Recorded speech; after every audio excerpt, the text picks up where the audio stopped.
Great. Good afternoon, everybody, and welcome to our webinar today. Thank you so much to everybody that's joining us from all over the country.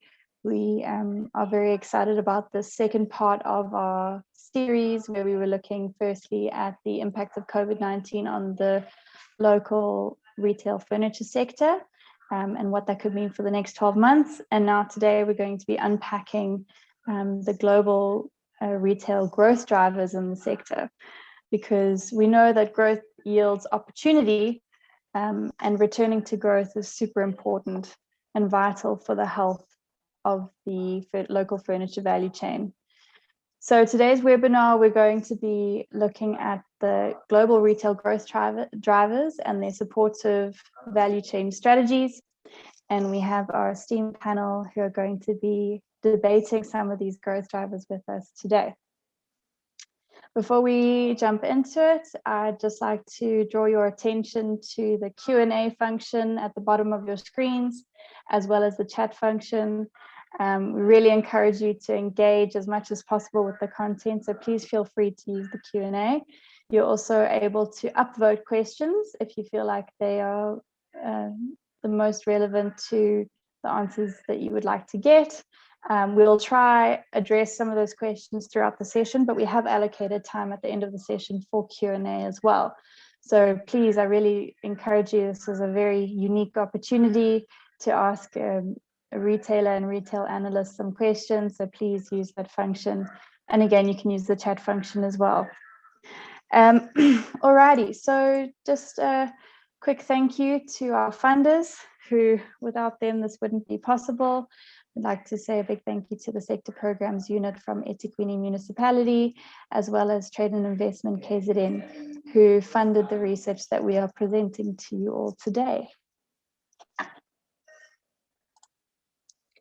So a little bit of context on some of this research that we have been doing. As the ethekwini Furniture Cluster, we've been doing quite a lot of work behind the scenes in really unpacking the global retail growth drivers and trying to understand how these growth drivers can support growth in the local furniture industry. So a bit of context, we know there's been a lot of instability in the local furniture value chain. Specifically, since 2019, globally, we've seen the sector being quite turbulent, and the coronavirus pandemic subsequent to that didn't help. Estimates for the end of 2020 were that global GDP would have contracted by 5.2% because of the virus. However, it's not all doom and gloom. There have been some significant opportunities that have been spurred on by the pandemic, specifically in the furniture sector. These are the establishment of a homebody economy, which we never really had much of before, the acceleration and the adoption of online retail. We are seeing more and more the polarization of consumers. And lastly, one that actually Chris Swart pointed out to me is we're seeing this buy local sentiment coming from the South African consumer even more and more.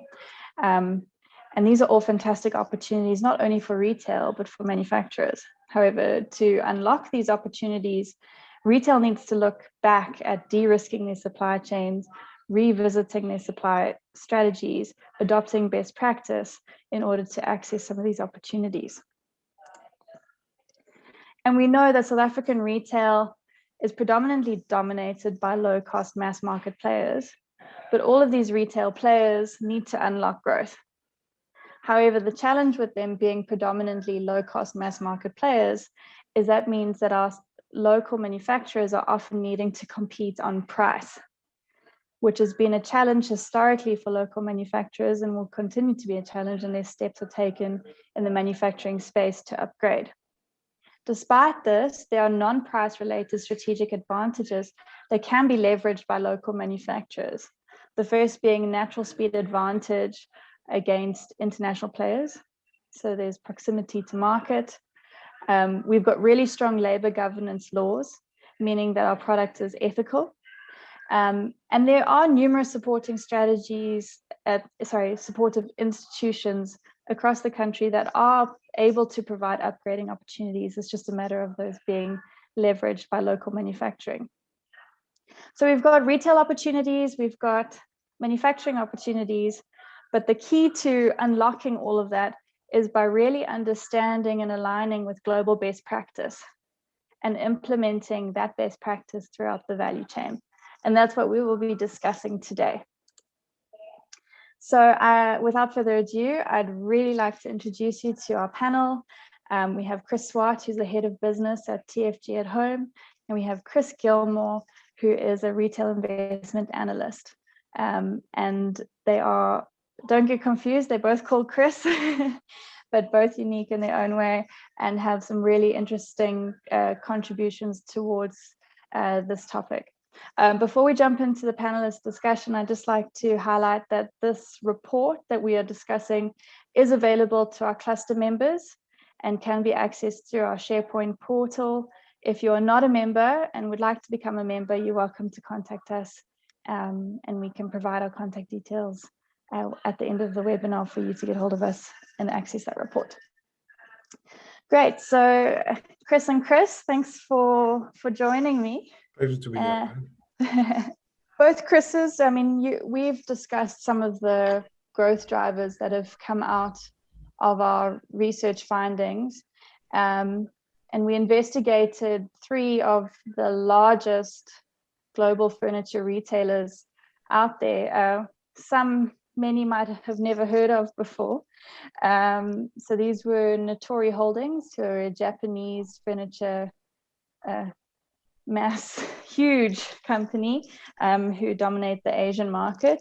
IKEA, who most would be familiar with, and TJX Home Goods, who, yeah, it's a little bit of a contentious one, but they they are one of the larger retailers in the space. And by analyzing these 3, we identified 3 core growth drivers of these large retailers. So what is making them grow? And grow not just up till before the COVID-19 crisis, but through the crisis. And they seem to be continuing on a strong growth trajectory. So the first driver being strong market positioning to achieve price quality equilibrium. The second is a big emphasis on consumer experience, specifically through speed to market. And the third being social and environmental sustainability. These are supported by some more detailed supportive value chain strategies. So retail is definitely taking steps to become the custodian of the value chain. They're engaging their consumers through integrated systems, and there's definite investment in R&D as well as partnerships in their own value chains, but also in aligned value chains like technology value chains. So we're gonna unpack each of these growth drivers with our panel, and I'm really excited to see what some of the feedback is. So starting off with Chris Swart, you know, we've touched a little bit on this trend towards polarization. And what we're picking up is that retailers need to understand what their market segments are doing, and really align with those market segments. Now, are we seeing this polarization trend in South Africa? Undoubtedly so. We're seeing the consumer market really split into 2, especially accentuated over the last 18 months, and especially post the hard lockdown, is that you've got customers that we call value seekers and customers that are quality seekers. And we can see that movement even within the at-home business. That is, I mean, we do cater to the top 1 million households in the country anyway. So by definition, we have more value quality seekers in our shopping base. But even within that, we can see people polarizing to the 2 opposite ends. So they're either looking for better quality or a longer lasting product, or something that's more durable, or even more fashion-led, all going down and looking for value, but not necessarily value just in price. Value in terms of saving me money, saving me time, and saving me frustration. So you can see those two polarizations happening in the market, and I think it goes right through the sector. I would be worried if you stuck right in the middle because it gets very difficult to differentiate right there. So we're definitely seeing that happening. So you have to be really clear about who you're catering to and in what life stage they are and what they're looking for. Thanks, Chris. Chris Gilmore, I mean, Chris Swart touched on something quite interesting about you need to be very careful if you're targeting the middle. Are you seeing that internationally, and how's that worked out for those retailers? You know, it's fascinating. As we were talking there earlier, and you mentioned IKEA, it took me back many years to a chain that used to exist in Britain called Habitat. There may be the odd one or two shop left, but I mean, there was a big chain. It was started by a guy called Terence Conran, who died last year. And Habitat sold really interesting, very contemporary style furniture, but they had horrendous problems with actually getting the stuff to the end consumer. So they got bought out, I think, and Chris Swart, you can correct me if I'm wrong here, by IKEA about 10, 20 years ago. And that just changed it dramatically. I mean, this Swedish operation had the most incredible ability to satisfy consumer demand. And, you know, they produced very, very similar type of goods, although I think perhaps IKEA were more into the kind of flat pack than Habitat perhaps were. And they were able to literally almost overnight change gears, as it were, and be able to change the demand side of things quite significantly to their own advantage. So, you know, that is happening all the time. And you go through your presentation there, you know, it's quite amazing what is going on. I mean, changes are only constant internationally. Yeah, definitely. And maybe Chris Swart, on just the domestic side, I mean, we haven't seen much success in furniture retail, and more recently a few closures. Were any of those retailers positioned in the middle market or in the wrong markets? I'm not sure about that, Paige. I think it's a difficult one for me to answer. I would say it a little bit differently. My take on it is the consumer has moved so fast. In most of the time, the consumers have moved much faster than the retailers have. We're into an age. Yes, I know you and I spoke about the decade of home that we're living in currently, that the lockdowns have brought along and accelerated. But it's more profound than that. Is the empowered, connected consumer that has more information than they've ever had before. And they are better prepared to make decisions that are better for them in their lives. And if you want to succeed in that market, you better give them what they need when they want it. You know, we're talking about a consumer here that watches a decor or home makeover show on Netflix, follows a influencer in the UK on Instagram, and watches TikToks in homeware hauls in China. They know what they want, and they're going to get it. They can get it. They have access to all of that. So I think that the demands have changed so quickly that you have to be able to satisfy the consumer in what they want, and they know exactly what they want. It's not unusual for the consumer to walk into our store, even after we've done all the training, and we train, I'm proud to say, better than most other people, our in-store staff. It's not uncommon for a customer to know more than the salesperson that have been trained on that, because you've got all the power that you need and all the information that you want in the palm of your hand. It's not, the information is disseminated. So I distributed less to positioning and more to understanding the customer.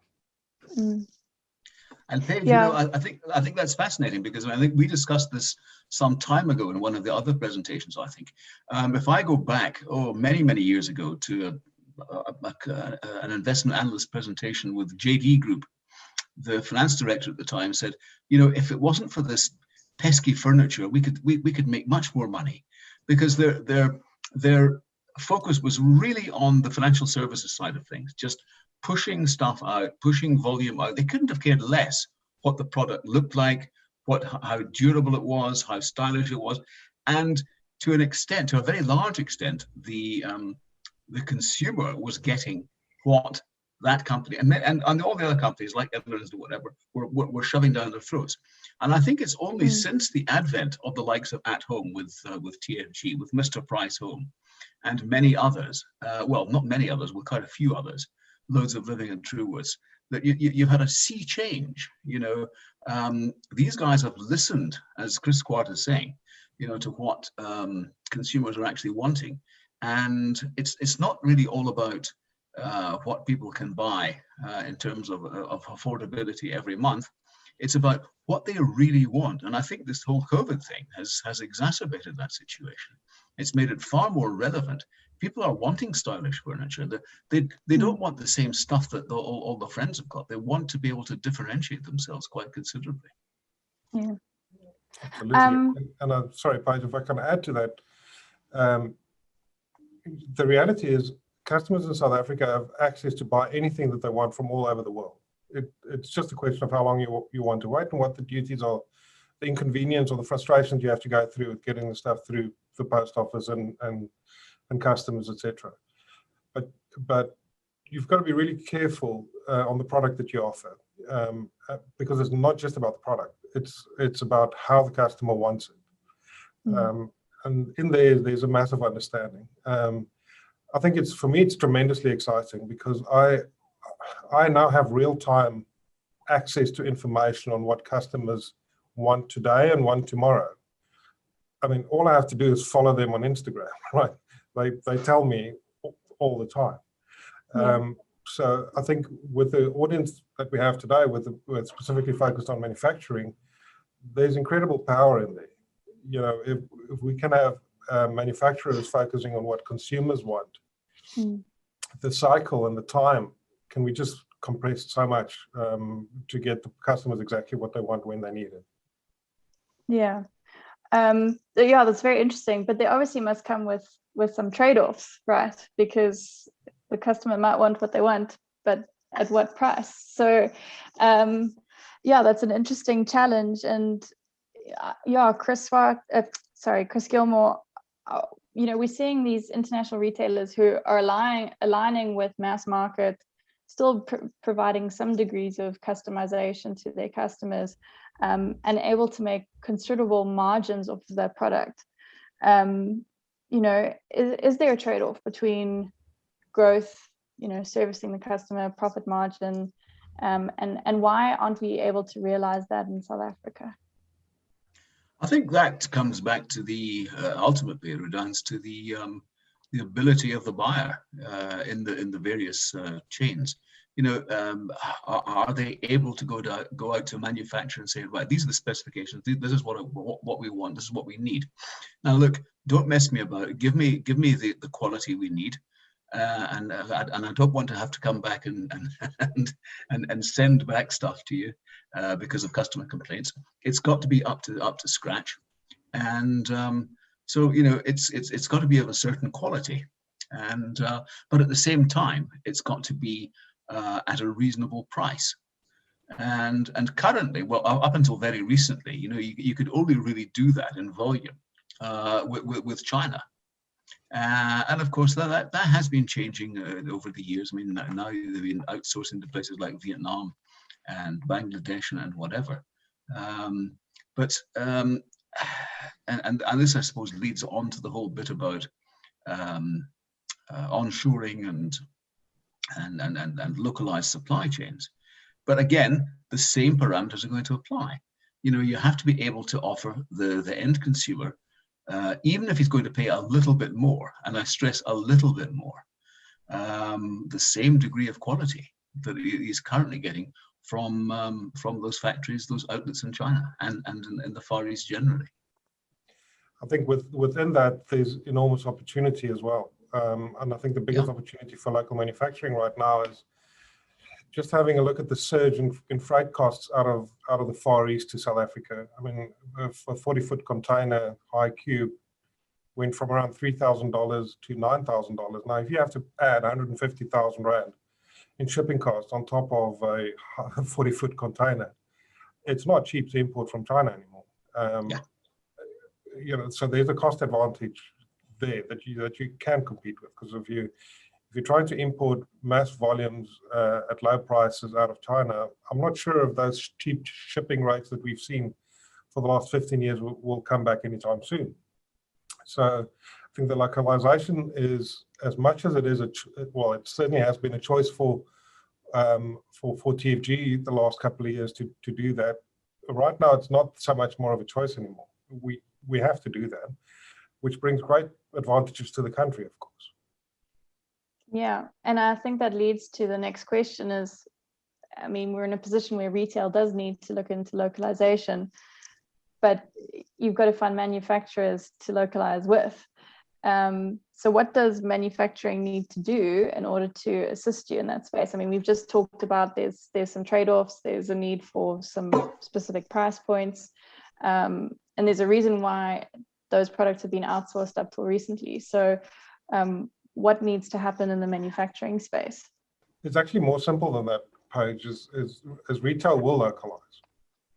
The question is in which form. So TFG in the apparel side has done it in a very direct form of ownership of factories, which has played out very well for us so far, and that will continue. From a homeware and furniture space, we are now substantially more, or buying substantially more local than we are importing, even in that home space. It comes back to what Chris Gilmore said earlier, is whatever we were looking for to buy locally, it's got to be at the right quality value equation. Will the consumer be able to afford it? Will they want to afford it? Number one. Is it bringing them the dreams and the visions that they see on social media and on their research? Can they find that, and is it available locally? If you can bring that to market, you can be very successful. The second one for me is visibility.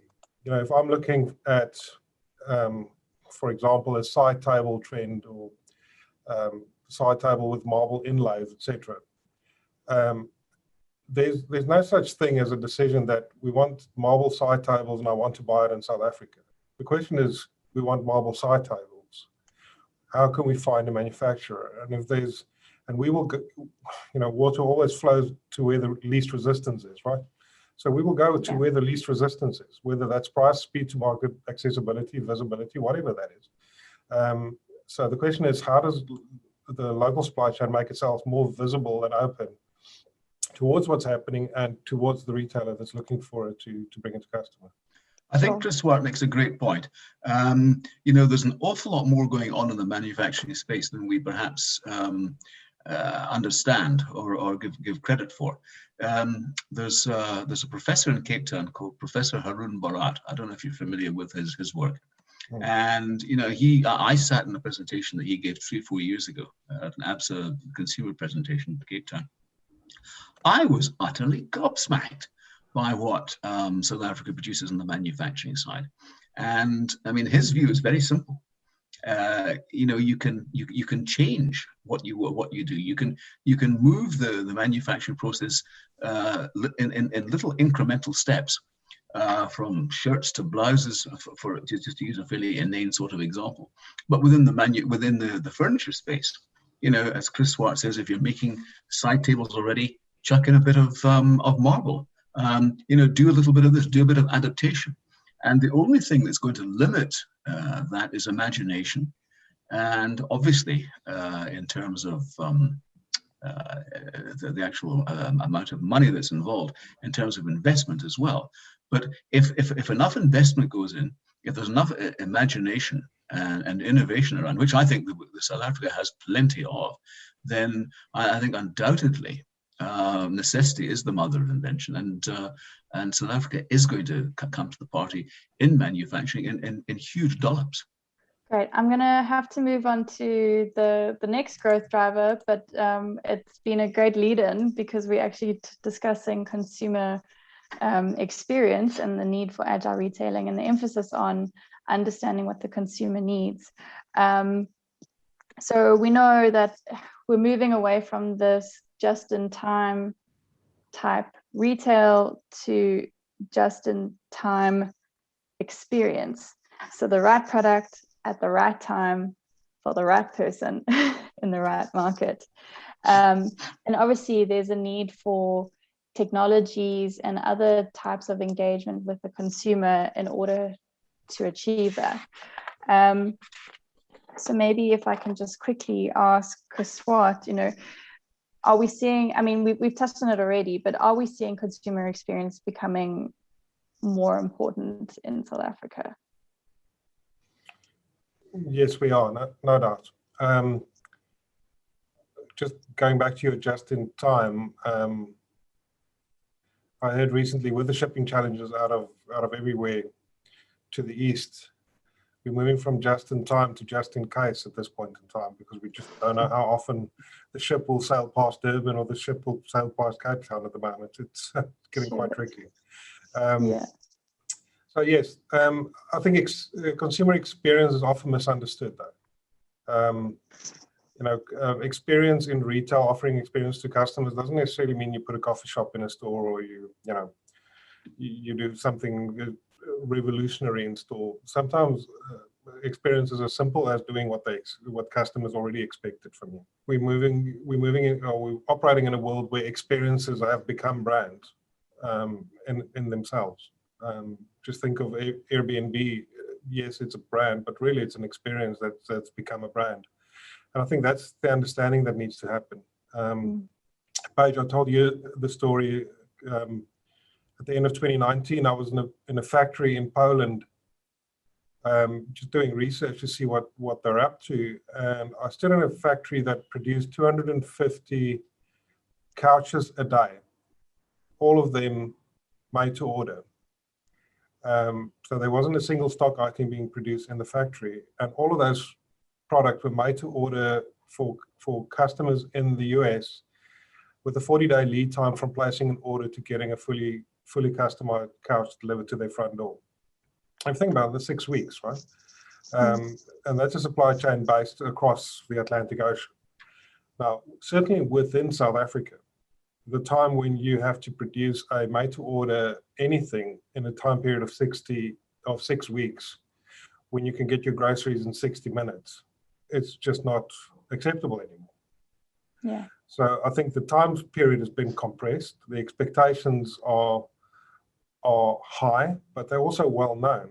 It's how we all live. So the experience, from the customer experience that we're striving towards, it's much more about delivering to the customer to their expectation and beyond than trying to entertain them. Yes. It's very important that as a retailer you realize you are only a single point in a customer's life. There's a whole lot more happening in their life. It's not just all about what you do. But when you are relevant, you better be really relevant and execute really well. And that's where this value chain between between retailer and manufacturer is so important, because we've got to be really aligned and execute well according to the consumer's expectation.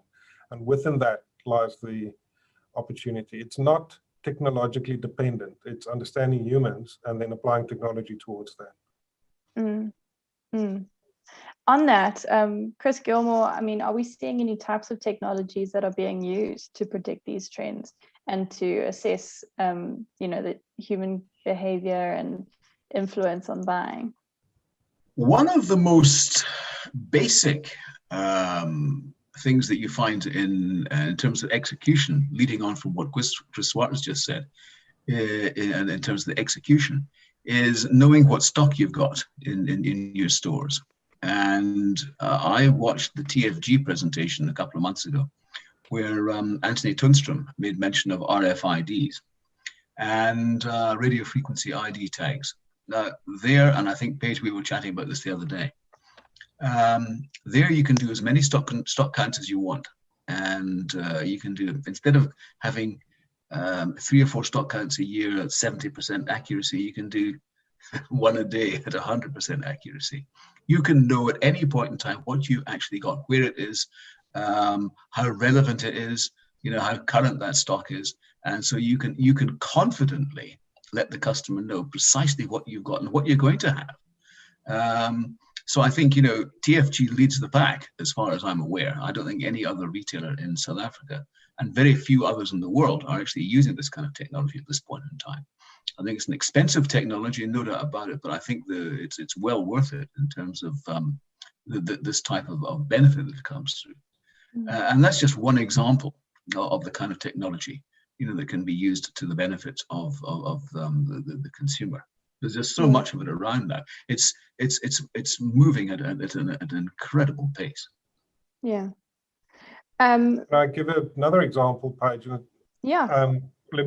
I touched on Checkers 6060 earlier, and I think it's such a great example of an innovative technology applied in an innovative way. I've really give them credit. The fact that you can track how your order is being picked in your local supermarket. Certainly, there's a lot of learnings for the furniture industry in that, especially when I order something that needs to be customized for myself. Certainly, consumers would want to know, okay, my couches, the feet are being assembled at the moment, and now the upholstery is being done, etc., and follow it through the process. So I think the examples are all around us, and they are not that far away. They're right around us. Yeah, definitely. We've got a question in the Q&A.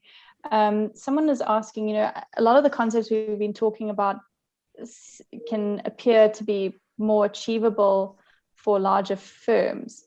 But being SMEs who have to sift through a lot of content, how can they better identify real trends versus noise? Yeah, that's a really great question. I think the first thing to realize is don't think that all the big organizations get it right with data analytics. It's still very new, and it's still a very new discipline. I think I heard a podcast the other day of somebody saying the data lakes that everybody's talking about is more like swamps with dead fish in it, because there's just a lot of data. Nobody really knows what it means.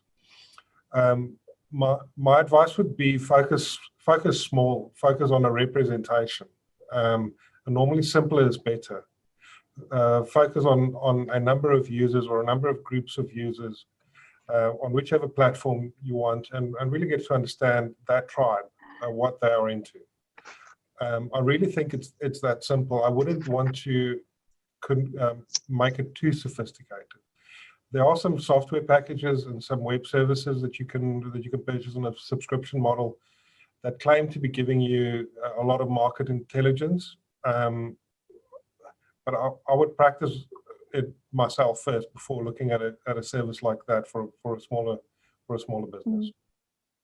Okay. Great. Thanks, Chris. Thanks so much. All right, let's move on to the next growth driver, if that's all right, gentlemen. So this is a bit of I don't know if it's contentious, but it's definitely still an emerging growth driver. It's one that we haven't seen much headway in up till now, specifically in South Africa. We know that, environmental and social sustainability is becoming more important. We're hearing a lot about it, especially from the Northern Hemisphere. And there are various forces that are pushing us in this trajectory, whether it's to maintain consumer relevance, to meet compliance requirements, or because it's just the right thing to do. And we're seeing these global retailers taking steps to create visibility into their supply chains. They're tracking performance of their supply chains. They're investing in adjacent supply chains. So, for example, IKEA has invested in some electric vehicle testing and prototyping with partners like Renault and MAN, which is very interesting to assist with their logistics. And we're seeing this all over. And, in some spaces, it's not just about product development, but it's also about product lifespan and repurposing. So we know In 2019, IKEA actually managed to give 47 million products a new life, or they called it a second life, which is quite significant, and it could have some very interesting implications on the South African market. So maybe I can ask Chris Gilmore. I mean, you know a lot about the European markets. How significant is the social and environmental sustainability trend, and what do you think is pushing it most? Paige, a number of things are pushing it, and it's very, very important. It's growing importance almost every day.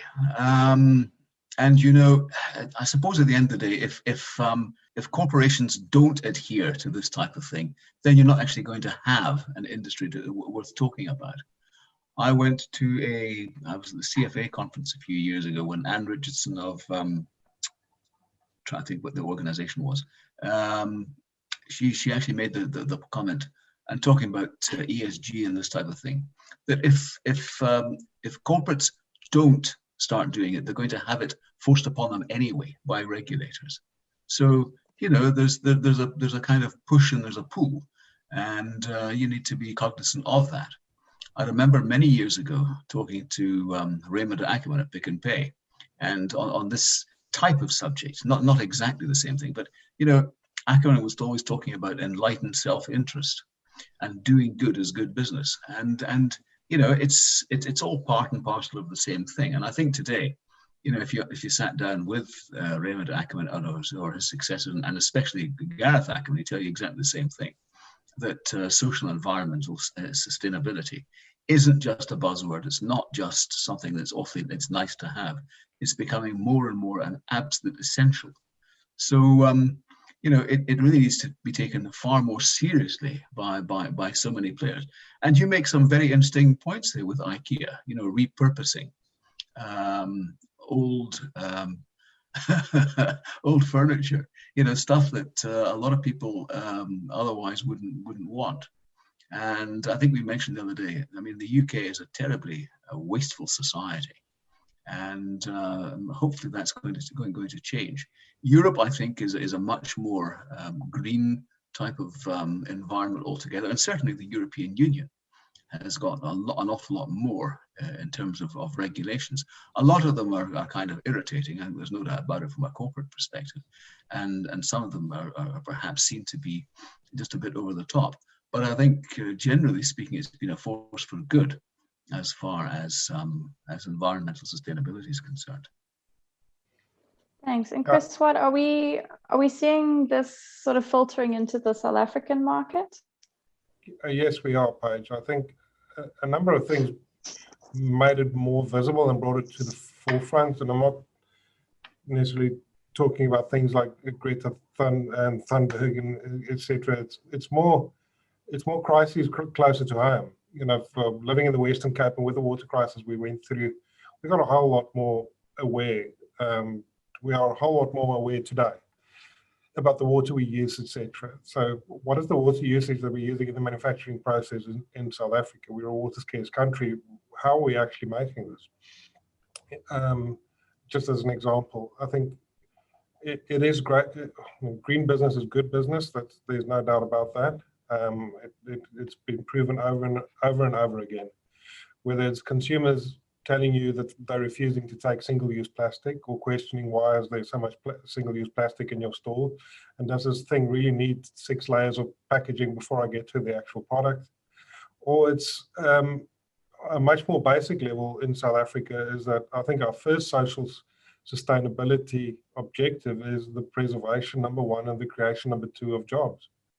I think I'll take it all the way back there. And I think that is in South Africa, certainly our single biggest objective is we have to grow our businesses and we have to grow the economy in order to protect and then to grow the employment base. That is the single biggest opportunity that we have for prosperity. And I place that within this growth drive. I would make it inextricably linked from that.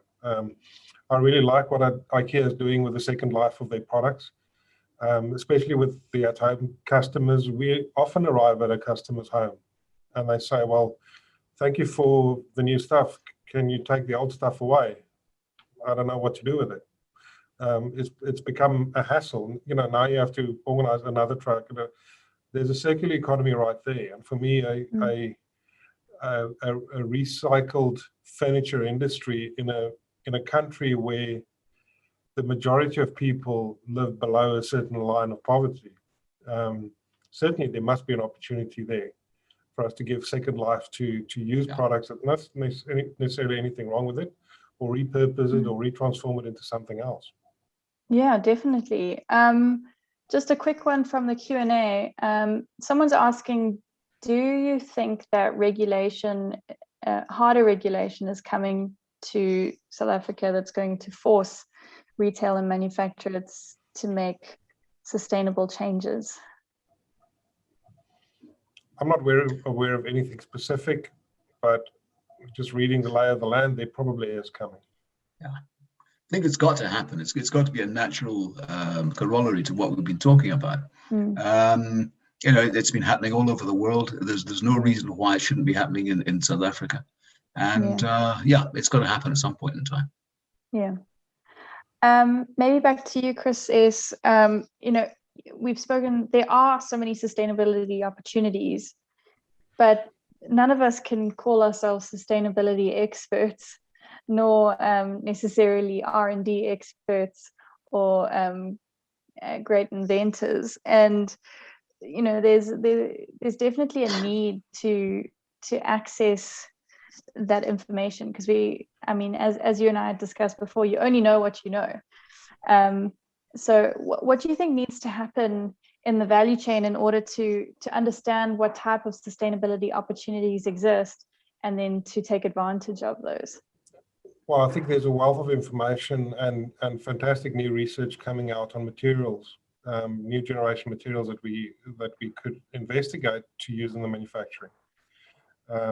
I think there's fantastic initiatives happening in South Africa using alien vegetative species or alien vegetation to manufacture furniture, which I think is, such a fantastic idea. On the one hand, you preserve the water source, and the other, you get rid of the alien plants, and then you can produce some great furniture with that. I think so. So number one, there's research into the materials to be used, and then innovation in terms of the manufacturing process itself. The packaging that we ship product in and protect product with, and how do we protect it through a supply chain that's pretty hard wearing in South Africa across our roads. One of the best materials to use in there. But lastly, certainly the one that what we like to chase after is make the product to last. Rather put a little bit more into the product and make it longer lasting, so that people can actually trust the quality, that it'll last them a lifetime, and actually buy some stuff that you can actually hand over to your kids one day. We all have those pieces of furniture that we got from our parents and our grandparents. It's time we have a look at that again. Maybe that's the answer to sustainability issue. And when it comes to, I know the first thing they'll come back to is price and how small the South African market is at the top end. But for furniture, it's a different conversation for me, because you don't buy furniture on impulse or on a willy-nilly. You really plan for this, and it's a considered purchase. So if you're taking your time to decide, you will buy above your income bracket. You will buy in the market above you, if you believe the product will give you the longevity and the quality, and you have trust in it. Yeah, definitely. That does have implications on trend, though. It does have implication on trend. I'm not saying for 1 second that every single product that's in the market needs to be like that, or everything, single thing in South Africa, but I think there are some key pieces and key categories that you can really look at that on what you do. And then, of course, it's the circular economy again. What happens with the product after the end of life, after the end of its use? Do we have an industry that can actually take care of that? What is the second life of that product? Great, thank you. Gentlemen, maybe I can just then open up the opportunity to you. Do you feel like there are any points across these growth drivers, or any growth drivers that we are missing, that should be considered when trying to unlock growth for the local furniture sector? If I look at if I just compare some of our sourcing conversations and our sourcing trips and visits to factories in South Africa versus in other parts of the world, I think the one opportunity that I see for the South African manufacturing industry is the work that some of the overseas counterparts do in making the product more ready to market. So let me explain. So if I've visited a factory in Guangzhou or in Noida in India or anywhere like that, part and parcel of me purchasing the product from them would be a photography service that takes 3D photographs and renders it and gets it ready for our website, or even does copywriting for it. So the digitization of the product starts at factory level already. Yeah. Which will enable retailers to start selling that product as soon as it's shipped the factory. The other way around is for me to ship the product all the way to South Africa until I've QA'd and finished it, and then wait for the product to ship. Then I photograph it, do the copywriting anyway, which we don't mind. We do that for most of our products anyway. But it's difficult to compete with an operation like that that's so far down the line in digitization for other customers, and to compete. Yeah, so that might be something to consider. It's just how far along, and it's, I'm not talking about massive machinery and massive investment here. It's pretty simple things that you can do with freelancers and contractors to help you as a manufacturer to get your product ready to market quickly. Yeah, definitely. And that sort of almost plays with the growth driver too, the consumer experience, but by anticipating the end user's requirements for the product and assisting the retailer in achieving that. I'm going to move into a short Q&A. We've managed to answer most of the questions as they've come through. I would encourage the attendees, though, if you do have any questions that you would like to ask the panel, now is your opportunity. Chris Gilmore, I mean, we've spoken a little bit about this, but it seems like innovation is something that we're struggling with. We've got these opportunities. We've got there's so much potential, and we've discussed a lot of that potential in today's session. But to unlock that, R&D seems to be quite an important factor. What are your thoughts on, creating better linkages and getting more from fewer resources in South Africa, specifically in the research and development space? Right. Well, I think you're going to have greater dialogue between between all three constituencies, between the consumer, the retailer, and the manufacturer. Chris Swart put his finger in it some time ago in this conversation when he said, particularly at the top end, you've got a very sophisticated consumer that knows what he or she wants, and they're going to find it, then they're going to get it. End of story. So the ability to communicate through all three of those constituencies is paramount importance, so that at all points in the chain, everyone is knowing exactly what is required. And so the ability to put down a lot of R&D into this whole thing to determine what is required is fundamentally important. It comes back to what I said earlier. In the old days, the furniture retailers just churned out, and the manufacturers as well, just churned out what they thought the people would want.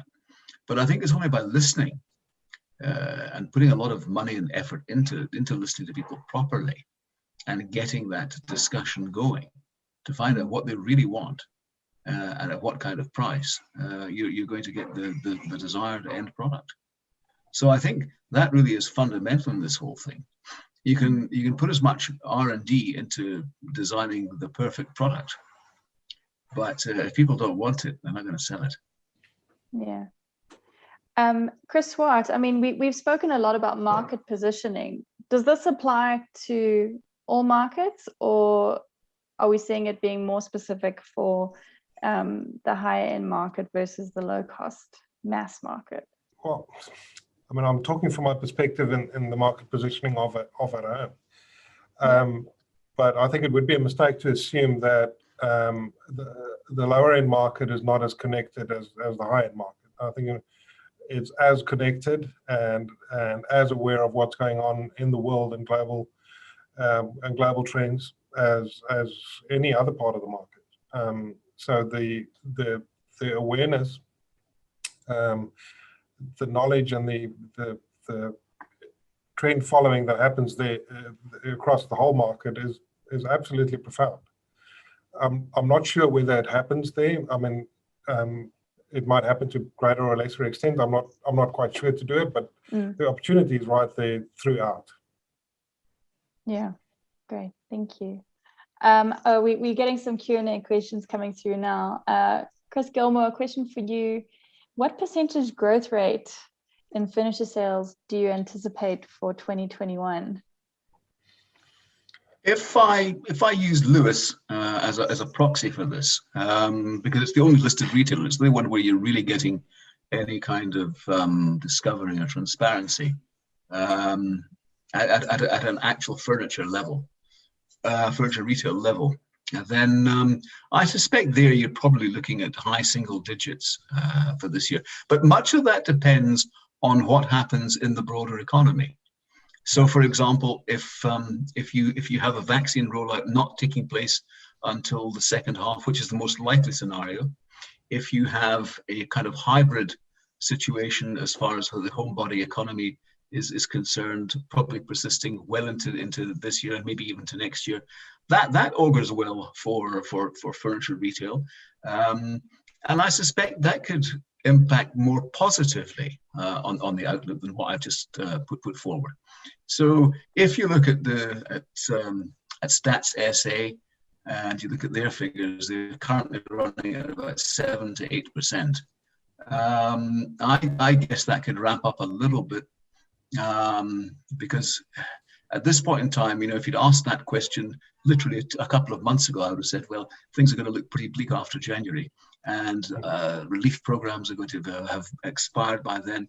No one's got any money, and we're probably going to see people filtering back to the office. It's not happening at all, and you're probably going to have a third wave of infection, and people are going to stay working from home for longer. The homebody economy, I think, is going to be it's going to be there for longer. And so I think all of those drivers that we've discussed that have been positive for furniture are probably going to be around for quite a bit longer than maybe in other parts of the world. So the developed world, the West, for want of a better expression, I think we're going to start seeing a bit of a change in that homebody economy. This morning we see Goldman Sachs, for example, saying, no, guys, you must get back to work, get back to the office now, enough now. That isn't going to happen in South Africa, I think.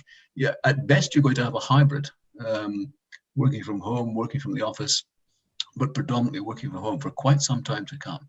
So I think that's going to determine what happens there. So if I would say high single digits to low double digits growth for this year, and maybe even part of next year.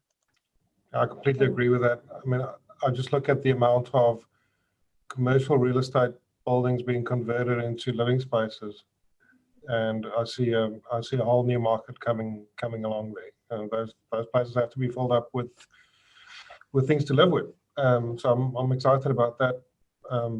But yeah, I go along with the high single digit number with potential for the upside on top of that. Awesome. Thanks, gentlemen. We're going to have to start wrapping up.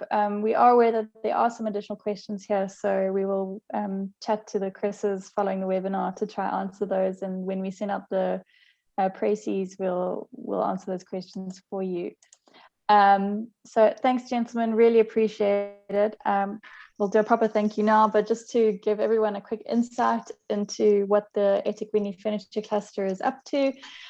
We've got a very busy next couple of months ahead. As you know, we've just recently published this Recovering Growth Intelligence report. which is available to all of our cluster members. We will be launching a SMME Business Accelerator program in March, which we are very excited about, and something for KZN SMMEs to pay attention to. And we are running some mobile leadership development modules, or programs rather, for team leaders and emerging leaders at firms. So if you are interested in any of these upcoming activities, please feel free to contact us. But yeah, massive thank you to our panel, Chris Swart and Chris Gilmore. Really appreciate the two of you being with us today and discussing these findings. Very insightful and really appreciate it. And again, a thank you to our funders, ethekwini Municipality, as well as Trade and Investment KZN. If anybody would like to contact us, you can email efc@bnmanalysts.com. Otherwise, thank you, everyone. Really appreciate it. Have a wonderful day. And yeah, to some of you, we'll chat again further. Cheers, everyone. Thanks. Yeah.